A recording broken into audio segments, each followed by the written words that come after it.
प्यारे दोस्तों, आप लोगों का एक बार फिर से स्वागत करते हैं आपके अपने सफलता के द्वार ITI नगर में। मेरे प्यारे दोस्तों, आज हम आपको बताने जा रहे हैं कि CTI करने के लिए क्या क्या योग्यता चाहिए और CTI प्रवेश परीक्षा का सिलेबस क्या होता है। जो हमारी एंट्रेंस टेस्ट होता है उसका हम सिलेबस बताएंगे आपको क्या होता है। फिर तीसरे नंबर बताएगा हम CTI के लिए एज लिमिट क्या होती है और CTI करने में पूरा कितना खर्च आता है। जी हाँ मेरे प्यारे दोस्तों, आज हम आपको इस वीडियो में आपके चारों डाउट्स क्लियर करने वाले हैं बहुत ही अच्छे तरीके से विस्तार पूर्वक। तो आप वीडियो के साथ में अंत तक बने रहें।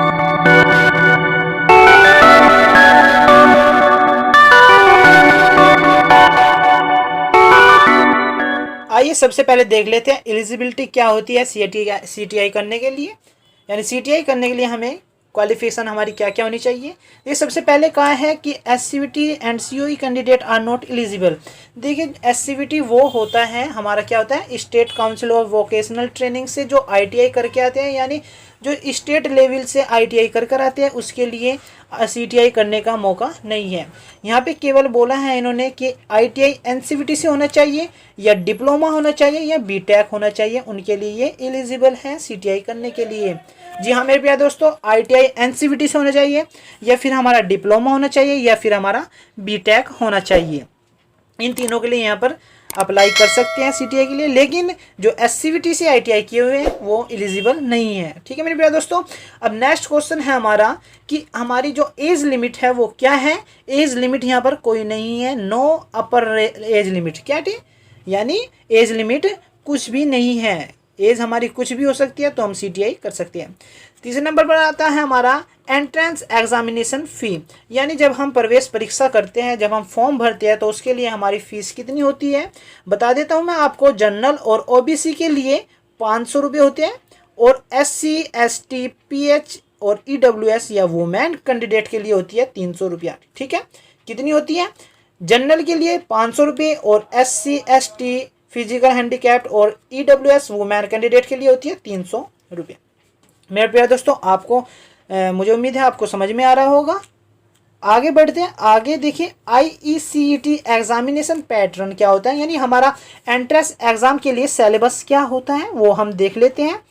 देखिए जो हमारा CTI एंट्रेंस एग्जाम होता है उसके लिए होता है, पढ़ लेते हैं क्या बोला है कि the online entrance examination will be of 2 hours, यानी जो हमारा ऑनलाइन एंट्रेंस एग्जामिनेशन होता है वो 2 घंटे का होता है और the question paper for the entrance test will be of the following patterns, यानी जो हमारा क्वेश्चन पेपर होता है उसका पैटर्न्स क्या होता है। ए में देखते हैं क्या कहता है कि 75% क्वेश्चंस ऑफ ऑब्जेक्टिव टाइप, यानी MCQ टाइप हमारे क्वेश्चन आएंगे 75%, यानी 100 में से 75 क्वेश्चन हमारे ITI लेवल से आएंगे, जो हम ITI में पढ़कर जाएंगे उसके लिए आएंगे। एक और बात बता देता हूँ मैं आपको कि अगर हमने डिप्लोमा किया है या BTech किया है तो हमें ITI लेवल ही वहाँ पे क्वेश्चन मिलने वाले हैं, यानी तीनों के लिए सेम पैटर्न होता है। बी में कहा है कि 25%, यानी 100 में से 25 क्वेश्चन हमारे ऑब्जेक्टिव टाइप ही आएंगे, लेकिन वे होंगे एप्टीट्यूड से, लॉजिकल, न्यूमेरिकल और रीजनिंग से। ठीक है, किससे, लॉजिकली, न्यूमेरिकल एंड रीजनिंग से वे 25 क्वेश्चन हमारे होने वाले हैं, यानी जो हमारा मैथमेटिक्स होता है, रीजनिंग्स होता है, उनसे आने वाले हैं। ठीक है मेरे प्यारे दोस्तों, 75 क्वेश्चन हमारे ITI लेवल से आएंगे और 25 क्वेश्चन हमारे रीजनिंग से आने वाले हैं। फिर देख लेते हैं रिजर्वेशन ऑफ सीट्स। रिजर्वेशन हमारा जी बिल्कुल लगेगा, अगर जो हमारा जनरल, EWS OBC और SC ST के लिए होता है रिजर्वेशन इसमें लगाया जाएगा, उसके लिए आप घबराइए मत। आगे बढ़ते हैं, आगे देख लेते हैं general fee structure followed in NSTIs।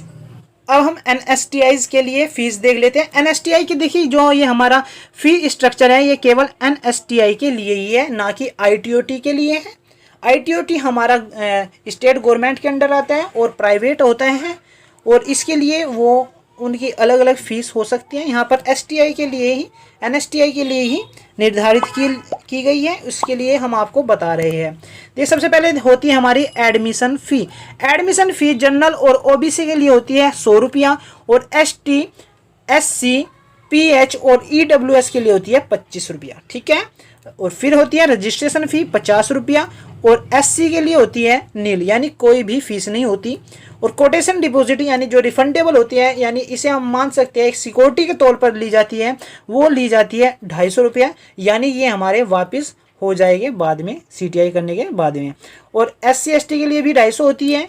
अब आता है जिम खाना फ़ी, यानी जो हमारी जिम के लिए फ़ीस होती है वो होती है जनरल OBC के लिए 100 रुपया और SC ST के लिए कोई चार्ज नहीं है। और लाइब्रेरी डिपॉजिट के लिए होता है 20 रुपया जनरल OBC का, और SC ST का भी होता है 20 रुपया, यानी लाइब्रेरी जिसमें हम बुक पढ़ते हैं उसके लिए 20 रुपया है। और फिर आता है हमारा ट्यूशन फ़ी। ट्यूशन फ़ी होता है हमारा जो हमारा वहाँ पे हमें पढ़ाई कराई जाएगी उसका बताया गया है। जनरल और OBC का पूरे 1 साल का 1800 रुपये है और SC ST के लिए 600 रुपया है। फिर आता है हमारा एग्जामिनेशन फ़ी, यानी जो हम एग्ज़ाम देंगे वहाँ पर उसकी फ़ीस क्या है, उसकी फ़ी है जनरल OBC के लिए 100 रुपया और SC ST के लिए 25 रुपया। फिर आता है हमारा टोटल क्या बनता है, हमारा टोटल बनता है जनरल और OBC के लिए बनता है पूरा 1 साल का खर्च, वो क्या बनता है 2420 रुपये, और SC और ST के लिए बनता है 920 रुपये। देखिए कितना सस्ता आपको कोर्स मिल रहा है। और इस कोर्स के करने के बाद आप गवर्नमेंट ITI में टीचर भी लग सकते हैं अगर आप मेहनत करते हैं। और दूसरा रास्ता आपके लिए बचता है प्राइवेट ITI में पढ़ाने के लिए। उसके लिए हम एक नई वीडियो लेकर आने वाले हैं, उसमें हम आपको डिटेल में बताएंगे कि आपको CTI करने के बाद में कहाँ कहाँ पर अपॉर्चुनिटी मिल सकती है।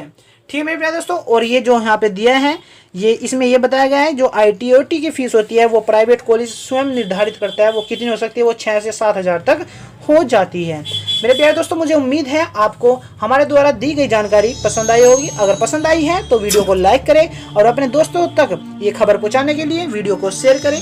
और अगर आप चैनल पर नए हैं तो चैनल को सब्सक्राइब करें और समय पर नोटिफिकेशन पाने के लिए घंटी दबाएं।